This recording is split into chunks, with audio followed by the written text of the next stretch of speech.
Two empires, two different centuries, two completely opposite ways of ruling the world. One lasted almost 200 years and painted half the planet in its colors. The other exploded onto the scene like a supernova, swallowed Europe whole in less than a decade, and then vanished almost as fast as it appeared. The Spanish Empire at its golden peak under the Habsburgs versus the Napoleonic French Empire at its absolute maximum in 1812.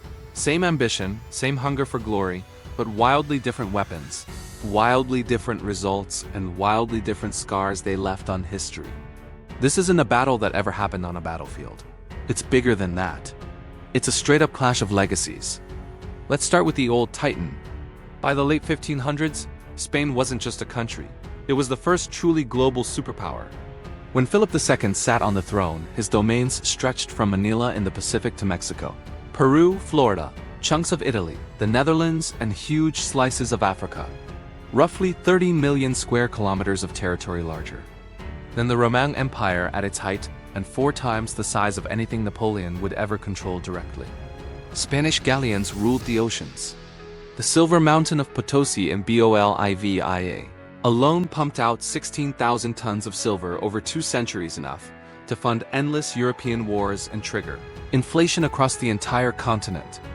That's real money, real power, real the sun never sets energy that lasted from 1492 well into the 1700s. The Spanish didn't just conquer, they colonized. They built cities on top of Aztec temples, planted cathedrals in the Andes, and shipped missionaries to the Philippines.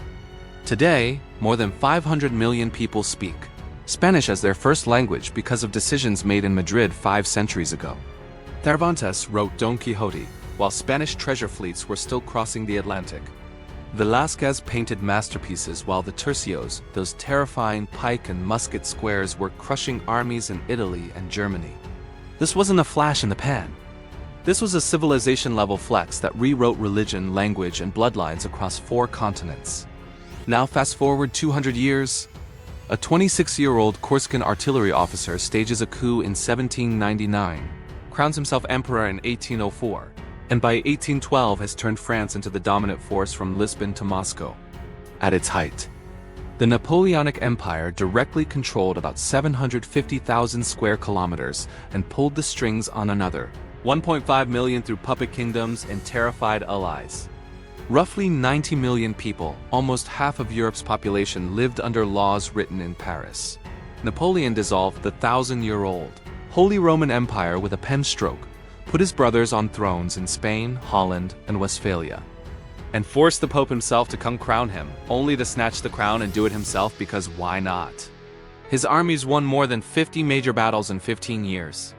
Austerlitz, Jena, Friedland, names that still make military historians drool. The Grande Armée marched faster, hit harder, and maneuvered smarter than anything Europe had ever seen. And the reforms? The Napoleonic Code abolished feudalism, established equality before the law, and spread meritocracy like wildfire. That single legal code still forms the backbone of civil law in more than 70 countries today. Metric system? Civil registry? Modern centralized administration? Thank Napoleon? But here's the brutal truth. It lasted 10 years at the top. 10. Spain's golden age outlived Napoleon's entire empire by over a century and a half.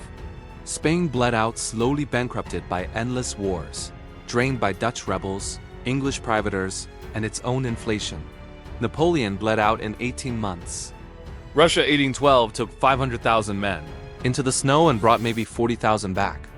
The Peninsular War in Spain, ironically against the very empire he once admired, turned into a 6-year meat grinder that cost another 300,000 French lives and lit the fuse for Latin American independence.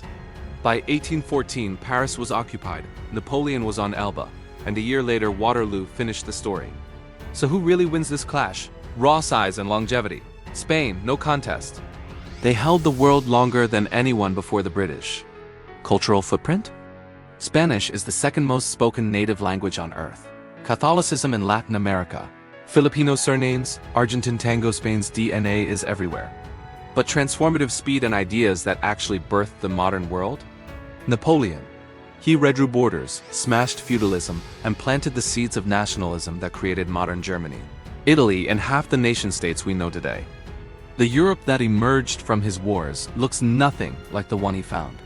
Spain built an empire of gold and faith that took centuries to fade. Napoleon built an empire of steel and law that collapsed in a decade, but the shockwaves are still rippling in 2025. One was the last of the old world, empires. The other was the first of the new. And that's the real difference. Spain conquered the planet. Napoleon conquered the future. Both lost everything in the end. But walk through Mexico City and you'll hear echoes of Philip II. Walk through any European courthouse and you'll feel Napoleon staring back at you from the legal code on the wall. Two empires, two legends. One impossible question: whose shadow is longer? Drop your verdict in the comments. I'm reading every single one.